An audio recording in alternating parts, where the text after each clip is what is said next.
चलिए शुरू करते हैं लेक्चर 8 मैथ का 200 2016 है सॉरी 2016 भागे 4 प्लस 32 प्लस 6 माइनस 26 गुणे 3 का मान ज्ञात करना। बोर्ड मास रूल अप्लाई करेंगे। 4 से डिवाइड करना है तो 4 पंचे 20, 0 4 चौको 16। अब ये आपके मन में आ सकता है कि जीरो कहाँ से आया, जब भी 20 में भाग कर दिया तो फिर जीरो बचा नहीं, तो ये एक था ना, एक में डायरेक्ट 4 का भाग ना जाते, इसलिए 0 फिर 16। फिर इसके बाद यहाँ पे गुणा करेंगे हम, तो हो जाएगा कितना, 6 दूनी 12 और 6 तेरी 19 और 3 छंग 18, 3 दूनी 7। सेम सिंबल ऐड होंगे तो जुड़ेंगे ये, ठीक ना, 19 है। तो हो गया 4 2 6 9 और 5 1 6। ऐसे 78 को सब्ट्रैक्ट करना है तो 8 आया और ये 1 आया, 618। ये करेक्ट आंसर बी होगा। ठीक है, एक क्वेश्चन को कंप्लीट। हम करते हैं अगला क्वेश्चन। अंकित एक वस्तु को 10% की हानि पर बेचता है, यह हानि पर बेचा है, ध्यान रखना है। क्रय मूल्य दिया नहीं तो मैं मान के चलता हूँ कि क्रय मूल्य जो रहा होगा 100 एक्स रहा होगा। और जब इसने बेच दिया 10% हानि पे तो 90x यानी 90 रुपए में बेचा। 100 रुपए में खरीदा रहा होगा तो 90 में बेच दिया, ये मान के चलते हैं कि फर्स्ट स्टेज, ठीक ना। यदि वह इसे 30% कम मूल्य पर खरीदा था 100 रुपए में पहली बार, तो अगर सेकंड क्रय मूल्य देखें हम कॉस्ट प्राइस, 30% कम में मतलब 70 रुपए में खरीदा रहा होगा, आया समझ में। और उससे 26% कम में 70 रुपए में खरीदा है, तो पहले विक्रय मूल्य निकाल लेते हैं। और इसे 26 कम में बेचता है तो उसे 10% का लाभ होता है, ध्यान रखना 10% का इस बार लाभ हुआ है। पहले 100 रुपए में खरीदा था, 90% की हानि हुई, लेकिन इस बार क्या हुआ, 10% का लाभ हो गया है। तो कितना हो जाएगा, 70 का 10% निकाल लो आप, 70 का 110 हो जाएगा, समझ रहे हो। 10% लाभ यानी 110 हो जाएगा। अब बटे 100 करना ही है तो 0 0 कट गया तो कितना हो गया, 77 रुपए में फिर बेचा, है समझ में। ठीक है, फिर बोलता है वस्तु का क्रय मूल्य ये बोला है और इसे 26 कम में बेचता है। कम में बेचता मतलब दोनों विक्रय मूल्य के अंतर क्या है, 26 रुपए का है। पहला कितने का विक्रय मूल्य था, सेलिंग प्राइस फर्स्ट 90 का था और दूसरा क्या है 77 का। तो हम एक्स का मान निकालें, 90x minus 77x is equal 26। आगे समझ में, दोनों हम विक्रय मूल्य निकाल लिए। अब दोनों को घटा के एक्स का मान, तो 7 8 और 26, 13 कम 13 दूनी 26। एक्स का मान क्या है, 2 रुपए। तो बोला है वस्तु का क्रय मूल्य कितना रहा होगा। शुरू में 100 रुपए 100 एक्स में माना था, तो एक्स का अगर मान हम 2 रखेंगे तो कितना हो जाएगा, 200 रुपए। तो शुरू में वस्तु का जो क्रय मूल्य था वो 200 रुपए था, जिसको उसने बेचा था 90 रुपए में। 200 का अगर हम 10% निकालेंगे, 10% कम, तो देखना 200 का 10% कम यानी 90, तो 9 दूनी 18, 180 रुपए में। ठीक है ना, मैं परसेंटेज को काट दिया हूँ, 0 0 जब काटेंगे तो 9 दूनी 18 बन जाएगा। इस प्रकार क्वेश्चन नंबर 2 हुआ कंप्लीट। आगे समझ में, थोड़ा क्वेश्चन उटपटांग था, बट उसको आप समझ के करेंगे तो समझ जाएंगे तरीका क्या है। मेन यहाँ आपको समझना है। और इसे 26 कम में बेचता है, तो बेचना मतलब सेलिंग प्राइस, मतलब दोनों ही सेलिंग प्राइस को आपको घटाना है, पहली वाली और अंतिम वाली को। ठीक है, चलिए तो उससे एक्स का मान निकल आएगा। अगला क्वेश्चन करते हैं। क्वेश्चन नंबर 3, 35 की पावर 29 को 10 से भाग देने पर शेषफल कितना होगा। तो याद रखना ये रीजनिंग से रिलेटेड एक क्वेश्चन है कि यदि किसी भी संख्या का जो इकाई का अंक हो 5 हो, ध्यान रखना 5 हो 6 हो, ठीक है, और 0 हो, आधार, ये आधार है घातांक है, आधार अगर क्या हो 0 हो तो 0 आंसर आएगा, 5 हो तो 5 आंसर आएगा, 6 हो तो 6 आंसर आएगा। ध्यान, क्योंकि यहाँ दिख रहा 5 तो इसका करेक्ट आंसर 5 होगा। अकॉर्डिंग टू रूल हम चलेंगे, बाकी कुछ करना ही नहीं इसमें, ठीक है ना, ये रूल है। अगर आपको पढ़ना हो तो मैं बता ही सकता हूँ किस किताब में लिखा है, एस डी यादव के चैप्टर फर्स्ट में आप जाएंगे तो रूल नंबर 13 या 12, 12 या 13 नंबर रूल में आपको मिल जाएगा, क्रमांक में लिखा मिलेगा। क्वेश्चन नंबर 4, एक बस अपने निर्धारित समय से 60 मिनट देरी से रवाना होती, 60 मिनट मतलब हो जाता है 1 घंटे, इसको याद रखना। लेकिन 300 किलोमीटर दूरी स्थित गंतव्य तक समय पर पहुंचने के लिए उसकी सामान्य चाल 10 किलोमीटर प्रति घंटे की वृद्धि हो जाती है। 10 किलोमीटर प्रति घंटा की वृद्धि होती है। बस की सामान्य चाल ज्ञात करना है, ठीक है। तो चाल वगैरह हमें दी नहीं है, तो हम मान के चलते हैं कि चाल को बोलते हैं स्पीड, ध्यान रखना। तो स्पीड हमने मान ली x, ठीक है। तो चाल बराबर होता है दूरी बटे समय, और समय बराबर यहाँ हम लिखेंगे समय बराबर क्या होता है, दूरी बटे चाल, दूरी बटे चाल। तो पहले हम टाइम निकाल लेते हैं। टी का जो मान होगा, दूरी कितनी है 300 किलोमीटर और चाल हमने मान ली x, तो क्या हो गया 300 बटे x। ये इक्वेशन हमारा पहला बन गया कि टी का मान। फिर आगे इसने बोला है गंतव्य तक समय पर पहुंचने के लिए उसकी सामान्य चाल में 10 किलोमीटर प्रति घंटे की वृद्धि हो जाती है। सामान्य चाल में हमने अभी x लिया था चाल, लेकिन न्यू स्पीड जो बनेगी, न्यू स्पीड क्या हो जाएगी x + 10 हो जाएगी। बोला ना 10 किलोमीटर प्रति घंटे की वृद्धि जाती है। तो इसकी सामान्य चाल, और उसके ऊपर देखें एक बस अपने निर्धारित समय से 10 मिनट देरी से पहुंचता है, तो इस बार टाइमिंग क्या हो जाएगी 10 मिनट देरी, समझना 10 मिनट देरी का मतलब 1 घंटा, ठीक है। तो क्या हो जाएगा, पहले टी थी तो इस बार क्या हो जाएगा t-1, 1 मतलब 1 घंटा, हाँ, क्योंकि क्वेश्चन में आप देखेंगे घंटा लिखा है यहाँ पे, तो हम मिनट में नहीं प्रति घंटे में चलेंगे, क्वेश्चन में आंसर भी प्रति घंटे चल रहा है ना। तो t-1 हो गया, और स्पीड क्या हो गई है x + 10, पहले क्या थी x थी, इस बार क्या हो गई x + 10, दूरी में कोई अंतर नहीं है, 300 बटे x + 10 ही रहेगा। ये इक्वेशन हमारी सेकंड बन गई। आगे समझ, एक है ये और एक ये है। अब हम क्या करेंगे, इस t के मान को समीकरण 2 में रख देंगे, जहाँ t है वहां रखेंगे और सॉल्व करेंगे, x का मान निकालेंगे, और वही हमारे क्वेश्चन का आंसर होगा, क्योंकि हमने चाल जो मानी है, स्पीड लिखा है ना, स्पीड क्या मानी है x, इसको निकालना। तो हम लिखते हैं समीकरण 2 में, समीकरण 2 में t का मान रखने पर, ठीक है। तो t की जगह यहाँ पे रखोगे आप कितना x, ये 300 बटे x, तो आप रखो प्यार से 300 बटे x, -1 रख देना, इधर लिखना ही है 300 बटे x + 10। आगे समझना, इसके बाद प्यार से इसका गुणा करना है, ठीक है, ऐसे इसका गुणा कर देना, तो हो जाएगा 300 - x बटे x बराबर हो जाएगा 300 बटे x + 10, ठीक है। अब क्रॉस मल्टीप्लाई, फिर गुणा करेंगे, इससे इसका गुणा, इससे इसका गुणा होगा। तो चलिए करते हैं गुणा। अब देखो, जिससे गुणा भाग जोड़ घटाना नहीं बनता है, तो वो इन क्वेश्चन को कर भी नहीं पाएगा, ये भी याद रखना, ठीक है। अगर 0 लेवल है, और कैसे संख्याओं का गुणा, चर और अचर का गुणा, यहाँ चर और अचर से रिलेटेड क्वेश्चन है। अब देखिए यहाँ x का गुणा इससे करना है, तो यहाँ पे हम क्या करेंगे 300 - x का गुणा हम करेंगे इससे x + 10 से, ठीक है, x + 10, और इस इक्वल क्या हो जाएगा 300 से x का गुणा हुआ तो कितना हो गया 300x। अब गुणा 300 में x का गुणा तो 300x हुआ, -3 का गुणा 10 में तो हो जाएगा 3000 डायरेक्ट, ठीक है, 1 0 10 का ले लिया। फिर x से x का गुणा तो x², ये माइनस थे प्लस है, और x में 10 का गुणा हो जाएगा तो प्लस माइनस माइनस यानी -10x। अब बराबर क्या लिखा 300x लिखे रहेंगे, ठीक है। अब इसके बाद 300x है और ये 300x है, इनको हम साथ में करेंगे।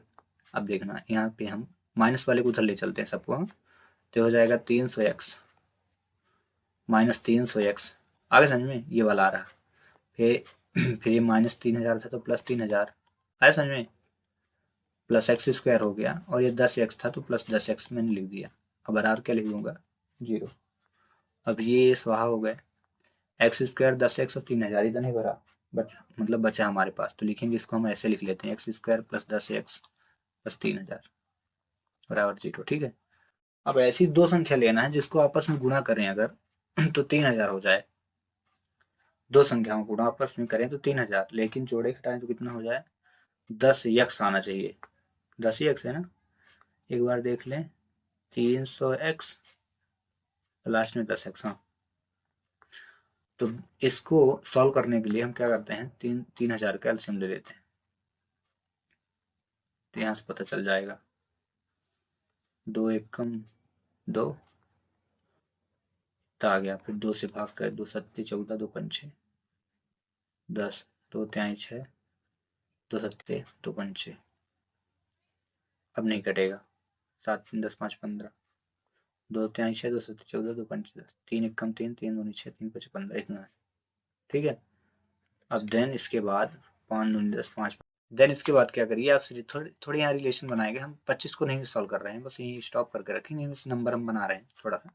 मैंने लिया 2 2 दूनी 4 और 4 दूनी 4 3 12 ले लिया, 2 दूनी 4 और 4 3 12, पंचे 60 लिया, तो ये हो गया नंबर 60 का। फिर बचा गया 25 और दूनी, 25 दूनी को 50।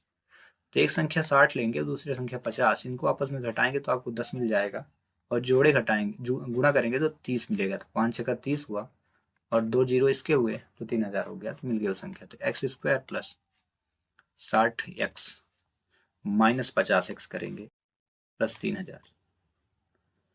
ठीक है, अब इसमें ऑप्शन देखें अगर तो 50 भी दिया 60 भी दिया, देख लो 60 भी 50 भी, इसलिए थोड़ा कंफ्यूजन भरा था, इधर हाथ नहीं लगाना है।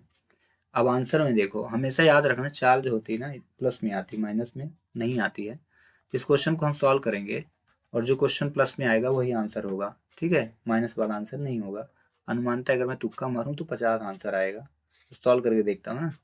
तो यहाँ पे हम देख रहे हैं इसमें भी एक्स है इसमें भी एक्स है, तो इन दोनों में से मैं एक्स बाहर करूंगा तो बचेगा क्या, एक्स प्लस 60 पहले वाले में।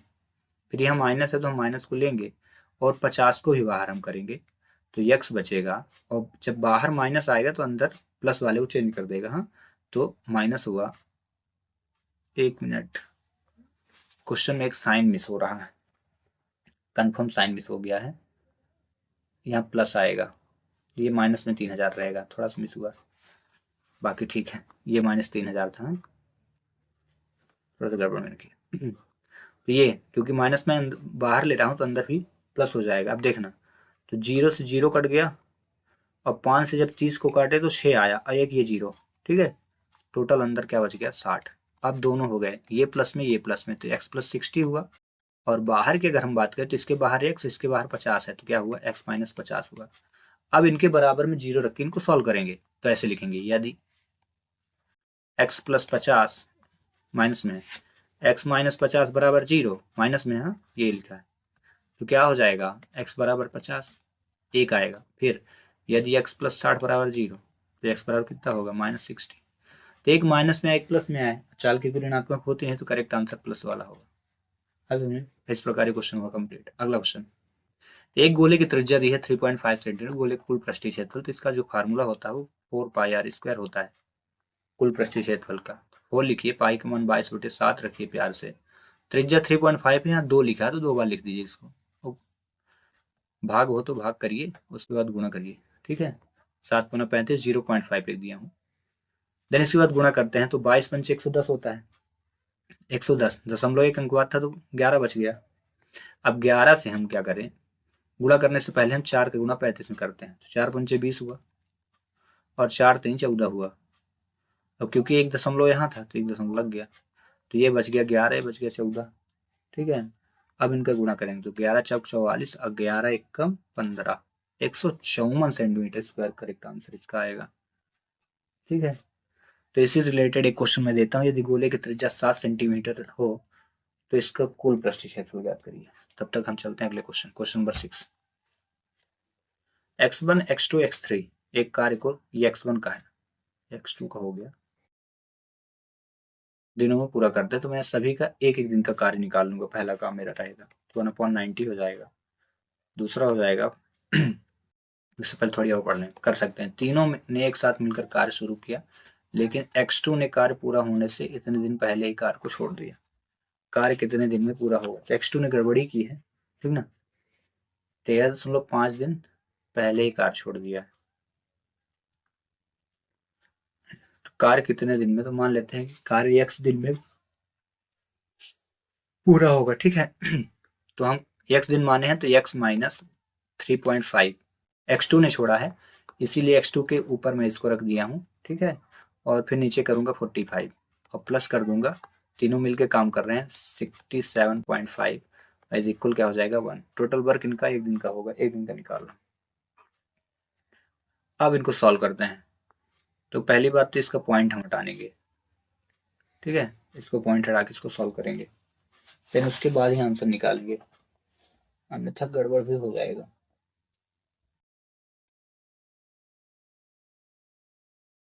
ठीक है,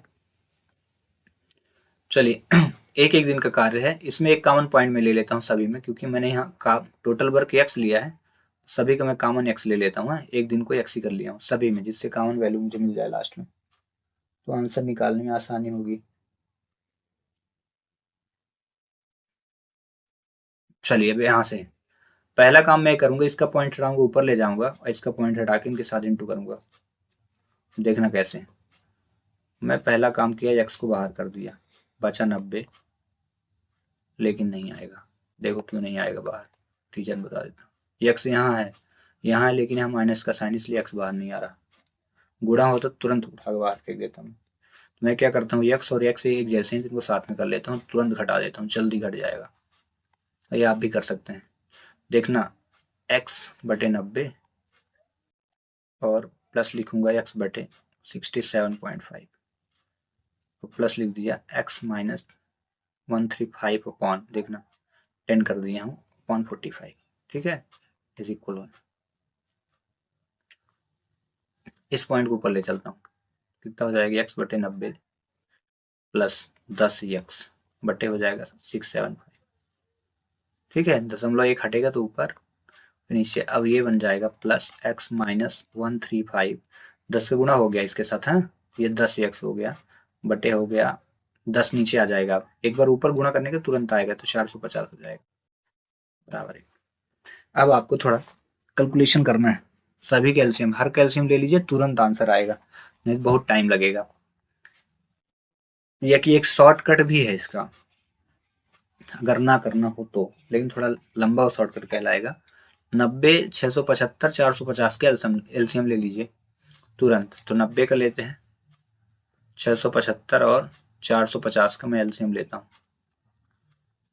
चलिए 45 हुआ, 2 से कट रहा है, ये नहीं कटेगा, 675 और 2 दूनी 2 दूनी 2 पंच, 5 4 9 और ये 7 6 13 5 18, 5 2 7 2 9, 3 से कट जाएगा, तो ये 15 हुआ, 3 दूनी 6, 3 दूनी 6, 3 5 15, 3 7 21, 3 5 15, 3 से फिर कट रहे हैं, तो 3 5 15, 3 7 21, 3 5 15, 3 दूनी 6, 3 5 15, ठीक है, 5 3 दूनी 6, 3 5 15 और ये हो गया, नहीं कटेगा।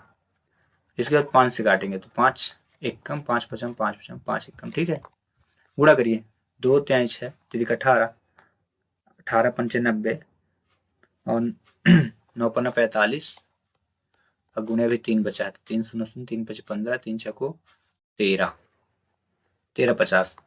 तो देखिए जो हमारा टोटल आया है कितना आया, 1350, तो हम क्या करते हैं, बराबर कुछ पर रख लेते हैं 1350, क्योंकि हम इंटू कर दिए 1 से, ठीक है। अब क्या करेंगे, इस 1350 में इसको भाग करेंगे, इसी 1350 में इसका भाग करेंगे, और इसी 1350 में 450 का भाग करेंगे, और जितना भाग आएगा ऊपर गुणा करते जाना है। तो 0 से 0 कट गया और 9 से भाग किया, तो 9 एक कम 9, 9 एक कम 9, 4, 9 पन्ना 45, 135 भागे 9 करना है, ठीक है, तो पता चल जाए कितना आ रहा है, 135 भागे, तो मेरे में 15 आया, मैं यहाँ लिख दूंगा 15x, क्योंकि ऊपर x मुझे मिला है, ठीक है ना। देन आगे 90 लिखा था, मैंने सिर्फ 9 लिया क्योंकि 0 0 पहले ही काट दिया। अगला करना है फिर से, 10x लिखा तो 10x लिखे रहिए आप, और क्या करिए, यहाँ 675 का भाग करिए 1350 में, तो 2 आएगा, ठीक है ना। तो 2 का जब ऊपर गुणा करेंगे तो 20 हो जाएगा, तो 20x हो गया, ठीक है। ऐसे ही आपको क्या करना है, 450 का भाग करना है 1350 में, तो 3 आएगा, ठीक है, क्योंकि देखो 0 से 0 कट जाएगा और 45 तिहाई 135 होता है। अब 3 आए तो इससे गुणा कर दो, तो 10 तिहाई 30 हो जाएगा, इसको हम बाद में लिख लेंगे, ठीक है। मैं अभी 3 आया तो 10 से गुणा करेंगे, तो 10 तिहाई 30x, और फिर इससे भी 3 का गुणा करना दोनों से, 3 पचे 15, 3 त्रिकाई 9, 1 10, 3 एक 3 1 4 बराबर 13 50, यही 15x 20x 30, 30 20 50 5 55 और 10 65x हो गया, बराबर 405 उधर जाएगा, माइनस में तो प्लस में होगा, तो जोड़िए 405 को 1350 में, 5 आ गया, फिर 5 आ गया, 4 3 7। अब प्यार से 65 का भाग कर दीजिए 1755 में, तो x का मान मुझे मिल जाएगा 1755 डिवाइडेड बाय 65, ठीक है। तो मुझे सही आंसर मिलेगा, फिर क्या आएगा, तो 27 आएगा, इसका आप डिवाइड करेंगे, तो जो x का मान आया वो क्या है, 27 है, और पूछा हम वही निकाल रहे हैं दिनों की संख्या, तो 27 दिन होगा इसका करेक्ट आंसर, ठीक है। थोड़ा कैलकुलेटिव था, बाकी कठिन नहीं था, ये भी इनका जोड़ घटाना तो थोड़ा आएगा तो कठिन होगा ही, तो ऐसे क्वेश्चन आपको अगर 20 क्वेश्चन आए तो 2 से 3 क्वेश्चन तो थोड़ा टफ मिलेंगे, आसान नहीं होंगे। अगला क्वेश्चन करते हैं, क्वेश्चन नंबर 7। एक वस्तु का अंकित मूल्य दिया है 11,800, इसका विक्रय मूल्य इतना दिया है, तो छूट प्रतिशत ज्ञात करना है। तो पहली बात तो मैं बता चुका हूँ कि छूट बराबर होता है अंकित मूल्य माइनस विक्रय मूल्य, घटाइए तो 3 आ गया, मतलब इसको घटाना है, हाँ यहाँ लिख के घटाइए 7788 घटा दीजिए, जितना है उसको लिखना है। तो चलिए घटाते हैं तो 2 आया, 1 आया, 0 आया, इतना, ठीक है। बार अच्छे से घटा लेना है, 0 2 आ गया, 2 हो गया, 0, हाँ 7 4 11, यहीं 4 बचेगा, और इंटू करना है 100, ठीक है, बट्टा परसेंट निकालना है, छूट प्रतिशत, तो छूट निकल आई 4012 लिखा है, फिर इंटू 100 का करके इसमें अंकित मूल्य का भाग कर देना है 11800, 0 कट गए। देन इसके बाद क्या करना है, 4012 यानी 4012 में 18 का भाग करना है, तो 8 2 10 होता है, 2 से कटेगा दोनों, 2 दूनी 2 छक्का, ठीक है, तो 5 2 9 18, 59 का भाग करिए, आंसर की प्राप्ति होगी 59 का भाग 2006 में करना है, तो पता चलेगा कि कितना आ रहा है, ठीक है। तो अब प्यार से क्या करना है, ऐसे ऐसे करके लिख लेना और 59 का भाग करना, शायद जो भी आएगा संभवतः 34% आएगा, करेक्ट आंसर यही होगा, ठीक है। कर लेना, अगर आपसे भाग आता होगा तो बन ही जाएगा, अदरवाइज हम क्या कह सकते हैं, ये कैलकुलेटिव है, क्वेश्चन सॉल्व करके बताया गया है, ठीक है। चलिए अगला क्वेश्चन करते हैं टाइम बचाने के लिए मैं आगे बढ़ गया हूँ, आंसर आप मिला लेना डिवाइड करके इसको भी बोर्ड मास रूल से करना है, तो यहाँ 2 और डिवाइड दिया है, तो डिवाइड हम कर देंगे, 2 1 कम 2 1 कम 2 तिहाई, 5 3 15 5, 5 1 कम 5 1 6, 565 होगा, बार बार गलत हो रहा था। जैसे 4 4 3 को सब्ट्रैक्ट करना, तो 2 आएगा, फिर 2 आएगा और 1 आएगा। हाँ रही बात साइन की, तो ये देखो ये माइनस लगा था पहले, तो ये माइनस में बड़ी संख्या 565 आएगी, तो -1/120, ठीक है। अगला क्वेश्चन, क्वेश्चन नंबर 9। एक व्यक्ति 1 रुपए में 35 आम खरीदता है, 1 रुपए में कितने आम बेचे कि 30% की हानि हो जाए। 35 आम खरीदता है, जो क्रय मूल्य होगा, ध्यान रखना 1 रुपए है, 30% की हानि है, तो हम पहले सेलिंग प्राइस निकालते हैं, सेलिंग प्राइस बराबर कॉस्ट प्राइस, यानी 1 रुपए गुणे 100 माइनस हानि परसेंट, तो हानि कितनी 30% की, तो 70 होगा बटे 100, 0 0 कट गया, तो बचा कितना 7/10, इसका मतलब हुआ 0.7, यानी 1 रुपए में आम खरीदता था, बेच कितने में रहा 70 पैसे में, ये सेलिंग प्राइस हो गई। 35 आम को विक्रय मूल्य 70 पैसे, तो बोला है कि वो कितने रुपए में, 1 रुपए में कितने आम बेचे कि उसे 30% की हानि हो जाए, तो 70% में 70 पैसे में बेच रहा था, कितने आम 35 आम, ठीक है ना, तो एक आम कितने में बेचेगा, 1 रुपए में कितने आम, तो 35 बटे 0.70 कर देंगे, देन इसके बाद 35 गुणे दशमलव ऊपर चले गए, 2 अंक बाद है, बचे 70, 35 दूनी 2 से काट दिए तो 50, मतलब 1 रुपए में अगर 50 आम बेच दे तो उसको 30% की हानि नहीं। अगला क्वेश्चन, क्वेश्चन लास्ट भी है। एक निश्चित धनराशि साधारण ब्याज की दर से 10 वर्षों में स्वयं की 7 गुनी हो जाती है, ठीक है ना, 10 वर्षों में, अगर वो मान ले धनराशि x है, तो 10 वर्षों में 7 गुनी मतलब 7x हो जाएगी, ध्यान रखना ये मूलधन है, और ये क्या हो गया मिश्र धन, ये मूलधन है और 7 गुनी हो रही तो 7x यानी मिश्र धन हो गया, तो ब्याज कितना हुआ, इंटरेस्ट निकालें, SI निकालें तो कितना होगा 6x का, 7x तो टोटल दे रहे हैं हम, यानी 100 रुपये में खरीदे थे वस्तु को, और उसमें जो इंटरेस्ट लग गया, तो इंटरेस्ट को जोड़ के 7x उसको दे रहे हैं हम, ठीक है, 7 गुना बढ़ गई, तो उसमें ब्याज कितना लग गया 6x का। ये कितने वर्ष का है, ध्यान रखना 10 वर्ष का है। साधारण ब्याज हर एक वर्ष सेम सेम बढ़ता है, चक्र ब्याज में परिवर्तन होता है, तो अगर 10 वर्ष में 6x ब्याज है, तो 20 वर्ष का ब्याज कितना हो जाएगा, सेम बढ़ेगा, तो 12x हो जाएगा, कितना आ गया समझे, सेम सेम बढ़ेगा, तो बोला 20 वर्षों में समान साधारण ब्याज दर पर स्वयं की कितने गुनी मतलब वो मिश्रधन मांग रहा है कि कितना हो जाएगा। समझो बात को, अभी मैं क्या निकाला हूँ 20 वर्ष का साई निकाल लिया साधारण ब्याज, लेकिन मांग क्या रहा कितने गुनी, यानी एक मांग रहा है मिश्रधन मांग रहा है। अब मिश्रधन बराबर क्या होता है, मूलधन प्लस ब्याज। मूलधन को हमने क्या माना था शुरू में, एक्स रुपए, पहले ही मैंने मान लिया था वो एक्स रुपए है, ये एक्स रुपए है। और 20 वर्ष का जो ब्याज हो कितना है, 12x है। तो मिश्रधन क्या होगा, मूलधन एक्स, 12x ब्याज, तो कितना हुआ 12 एक 13x, टोटल 13, इसका आंसर होगा 13 गुना बढ़ जाएगा। आगे समझ टोटल, ठीक है। तो ये चीज आपको ध्यान रखना है, मिश्रधन क्या होगा टोटल अमाउंट से ज्यादा रहता है, ठीक है। इस प्रकार 10 के 10 क्वेश्चन हुए कंप्लीट। आपके धैर्य के लिए धन्यवाद, मिलते हैं नेक्स्ट वीडियो।